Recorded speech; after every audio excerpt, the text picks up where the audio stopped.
एक सवाल साधुवाद विधानसभा को लेके ही मैं आपके बारे में पढ़ रहा था। तो जो 2017 में क्योंकि उस समय पे शायद सपा का और लोकदल का गठबंधन नहीं था, वो कैंडिडेट अलग अलग ही लड़े थे। तो यहाँ से अभी जो करंट में जो विधायक हैं वो बहुजन समाज पार्टी से हैं। तो जो 2017 में आपका जिनसे मुकाबला चुनावी मैदान में हुआ, उनसे ऐसा लग रहा है कि इस बार पार्टी के भीतर ही मुकाबला है। क्योंकि मैं बात कर रहा हूँ रामवीर उपाध्याय जी की, क्योंकि उनके जो परिवार के अन्य सदस्य हैं जैसे सीमा उपाध्याय जी हैं या चिराग उपाध्याय हैं, उन्होंने ऑफिशियल पार्टी ज्वाइन कर ली है और वो भारतीय जनता पार्टी में कार्य कर रहे हैं। लेकिन ये जैसे मार्केट में या जो साधुवाद विधानसभा है जिसमें अफवाहें चल रही हैं, वहाँ लोगों का ये कहना है कि यहाँ से साधुवाद से जो संभावित प्रत्याशी हैं उसमें दो नाम हैं, एक तो प्रीति चौधरी या रामवीर उपाध्याय। तो ये जो फाइनल मैदान पे हुआ था वो इस बार सेमीफाइनल पार्टी के भीतर ही होना है।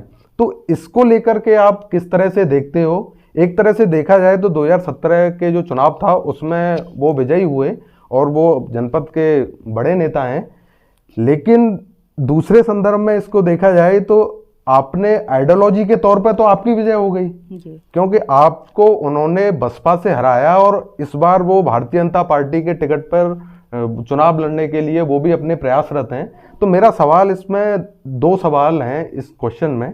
पहला तो ये कि प्रीति चौधरी पार्टी के भीतर अभी कहाँ स्टैंड कर रही हैं या उनकी जो टिकट को लेकर उनकी क्या संभावना है, और दूसरा जिनके मुकाबले पर चुनाव लड़ी उनके साथ अब पार्टी में विचारधारा को लेकर के किस प्रकार से आगे कार्य करेंगी? विकास भाई, जैसा आपने कहा कि उनके सामने आमने मेरा चुनाव हुआ, ये ठीक है, ये सबको पता है। उस समय वो बीएसपी के नेता थे, इस समय उनका पूरा परिवार भारतीय जनता पार्टी में है। उनकी श्रीमती जी भारतीय जनता पार्टी से जिला पंचायत अध्यक्ष का सदस्य हैं, उनके भाई ब्लॉक प्रमुख भी हैं। तो वो भारतीय जनता पार्टी परिवार में है। अब जो कोई परिवार में है तो गतिरोध किस बात का? गतिरोध का प्रश्न ही नहीं है। यहाँ सिर्फ वही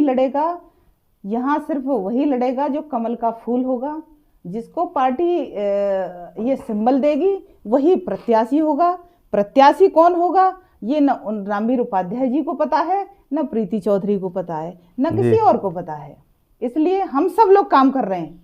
हम भारतीय जनता पार्टी के उन मानदंडों के आधार पर काम कर रहे हैं कि सबका साथ, सबका विश्वास और सबके भरोसे के साथ सादाबाद से कमल खिले। उसके लिए कौन किस दल से आया, कौन कहाँ गया, कौन किसके बीच में क्या गतिरोध है, अभी लोगों को ये लग रहा होगा कि इनका आमना सामना हुआ है तो कहीं ना कहीं इनमें मनमुटाव होगा। कोई मनमुटाव नहीं, कोई मनभेद नहीं, कोई मतभेद नहीं।